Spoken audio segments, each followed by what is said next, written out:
Hello my dear students, welcome to my channel.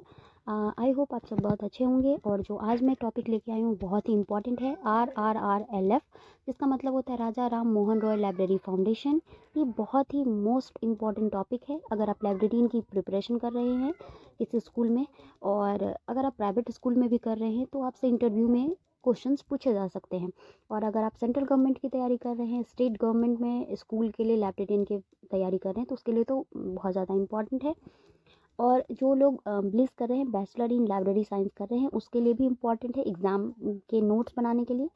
तो ज़्यादा देर ना करते हुए हम जल्दी से स्टार्ट करते हैं। और आपको जो भी नोट्स चाहिए तो वो आप इसमें मिल जाएगा, क्योंकि हमने पहले इसके बारे में पढ़ा है थोड़ा, मैंने इसके बारे में कुछ कुछ लिखा है जो मोस्ट इम्पॉर्टेंट चीज़ें हैं, तो वो भी आप देख लेना। और उसके बाद हम इससे रिलेटेड जो ऑब्जेक्टिव क्वेश्चन है वो करेंगे। ओके, तो स्टार्ट करते हैं। सबसे पहले हम लोग पढ़ेंगे कि राजा राम मोहन रॉय लाइब्रेरी फाउंडेशन बना कैसे। ठीक है, तो राजा राम मोहन रॉय जो हैं वो अपना पूरा जीवन प्रौढ़ शिक्षा में समर्पित कर दिए थे और समाज कल्याण में। तो उन्हीं के जन्मदिन पर, 200वें जन्मदिन पे, भारत सरकार ने उनके नाम पर एक फाउंडेशन तैयार किया, एक संस्था तैयार किया, जो कि मानव संसाधन विकास मंत्रालय के अधीन आता है और उसके भी संस्कृति विभाग के अधीन आता है। और इसकी स्थापना है 1972 में हुई है। आप यहाँ पे देख सकते हैं लिखा हुआ है। और ये मोस्ट इंपॉर्टेंट चीज़ है, कभी कभी एग्जाम में ये पूछता है कि राजा राम मोहन रॉय लाइब्रेरी फाउंडेशन की स्थापना कब हुई थी। तो ऐसे भी आप काउंट कर सकते हैं, लेकिन 1972 आपको याद रखना है। उनका डेट ऑफ बर्थ है 22 मई 1772 ईस्वी, और उनके 200वें जन्मदिन पर यह संस्था तैयार की गई थी। और इसका जो हेड क्वार्टर है वो कोलकाता में है। और ये एक सार्वजनिक पुस्तकालय है जिसमें टोटल 22 सदस्य होते हैं। ये चार चीज़ें इंपॉर्टेंट है इसके बारे में। ठीक है, आगे जिनको नोट्स चाहिए वो यहाँ से देख करके नोट्स अपना तैयार कर सकते हैं। ओके, आगे बढ़ते हैं। राजा राम मोहन रॉय पुस्तकालय संगठन के उद्देश्य क्या है, यानी कि राजा राम मोहन रॉय फाउंडेशन जो बनाया गया उसका आखिर काम क्या है, ऑब्जेक्टिव क्या है, वो क्या काम करते हैं। तो उनका जो काम है वो ये है कि सरकार, राज्य सरकार जो सार्वजनिक पुस्तकालय खोल रही, उसमें योजना बनाने का काम RRLF करती है। प्लस ग्रामीण जनता या प्रौढ़ शिक्षा के अध्ययन के प्रति जागृत करना भी उसका काम है। प्लस जो राष्ट्रीय ग्रंथालय नीति तैयार करते हैं उसमें एक योजना बनाना, नीति को अपनाना, वो भी RRLF का काम है। और राज्य सरकार जितने भी सार्वजनिक पुस्तकालय खोलती है उसमें जितना भी हेल्प चाहिए, जितना भी योगदान चाहिए, वो सब हेल्प RRLF करती है। ठीक है, एक राष्ट्रीय पुस्तक नेटवर्क की तरह ये वर्क करती है। सरकार को लाइब्रेरी के जो भी काम है या उससे रिलेटेड उसका परामर्श देना काम है RRRLF का। उसके लिए प्लानिंग करना भी RRRLF का काम होता है। ओके, तो ये सब उसके उद्देश्य हैं। नेक्स्ट हम देखेंगे कि राजा राम मोहन राय लाइब्रेरी संगठन कैसे कार्य करता है, कैसे उसकी गतिविधियां चलती है और कैसे वो सारे काम को कर पाता है। तो उसके तहत दो योजनाएं चलाई जाती है।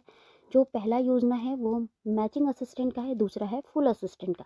ओके, हम इसके बारे में डिटेल से आगे पढ़ रहे हैं नेक्स्ट स्लाइड में कि मैचिंग असिस्टेंट का काम क्या है और फुल असिस्टेंट का काम क्या है।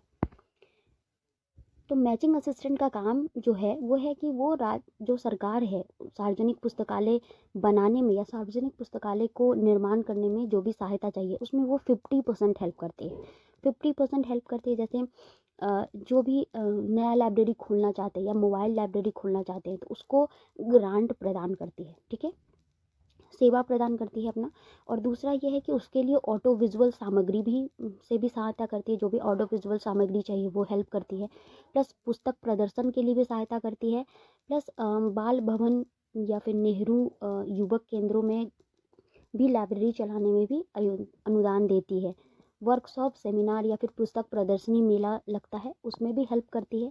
और जिला स्तर में जो सार्वजनिक पुस्तकालय खोले जाते हैं उसके जो भवन विस्तार का कार्यक्रम होता है वो भी काम मैचिंग असिस्टेंट ही करता है। ठीक है, ओके। नेक्स्ट हम देखेंगे फुल असिस्टेंट का काम क्या है। तो फुल असिस्टेंट जो है वो किसी भी सार्वजनिक लाइब्रेरी को खोलने में जो आर्थिक सहायता होती है वो प्रदान करता है हमारा फुल असिस्टेंट। प्लस किसी भी सार्वजनिक पुस्तकालय को अच्छे से चलाना, ठीक है, शैक्षणिक रूप से उसको चलाने में RRRLF मदद करती है। तीसरा वो किस चीज़ में हेल्प करती है, किसी भी पुस्तकालय के अंदर अगर बाल विभाग खोले जाए या फिर बाल यानी बच्चों के लिए लाइब्रेरी खोली जाए तो उसमें हेल्प करती है RRR-LF उसको खोलने में। और चौथी जो सबसे इम्पॉर्टेंट चीज़ आपको याद रखनी है वो ये मैं यहाँ पे अंडरलाइन कर दे रही हूँ, वो ये है कि डॉक्टर DB बरुआ के अध्यक्षता में RRR-LF ने 1981 में एक दल का गठन किया था, ठीक है, एक नीति बनाने के लिए, ठीक है। 1981 में दल का निर्माण हुआ और फिर 1983 में national policy on library and information system का प्रारूप तैयार किया गया। किसकी अध्यक्षता में? Doctor DP चंद्रोपाध्याय।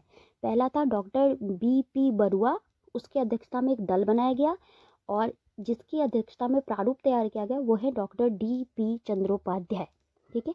उनकी अध्यक्षता में ये प्रारूप तैयार किया गया था, ठीक है। तो ये आपको मोस्ट इम्पॉर्टेंट है, ये आपको याद रखना है।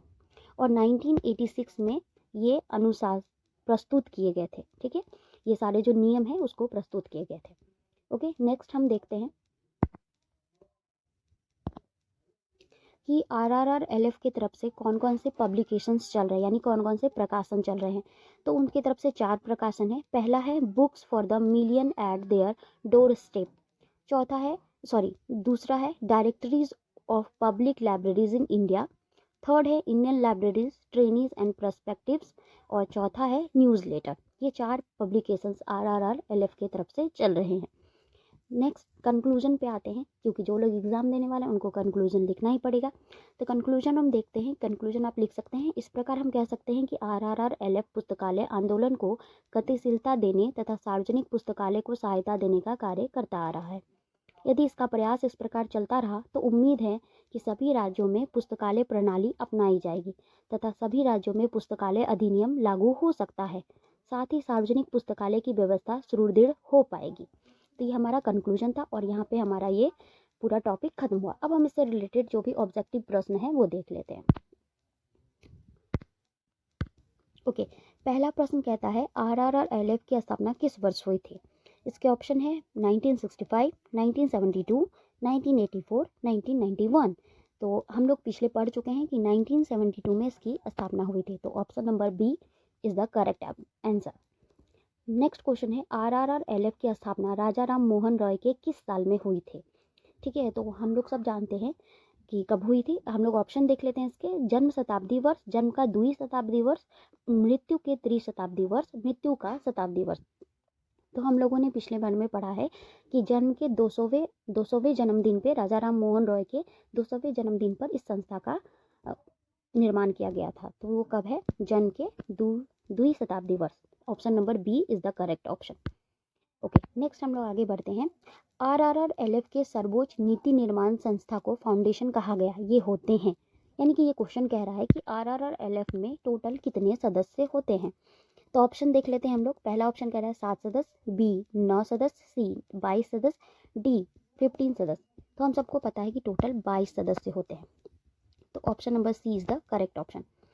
4 नंबर कह रहा है RRR-LF प्रचार प्रसार के लिए एजेंसी है, यानी RRR-LF किस प्रकार की लाइब्रेरी है। तो पहला है अध्यक्षता पुस्तकालय, बी है विशेष पुस्तकालय, सी है सार्वजनिक पुस्तकालय, डी है पुस्तकालय। तो हम सबको पता है कि ये एक सार्वजनिक पुस्तकालय है। RRR-LF का मुख्यालय कहाँ स्थित है।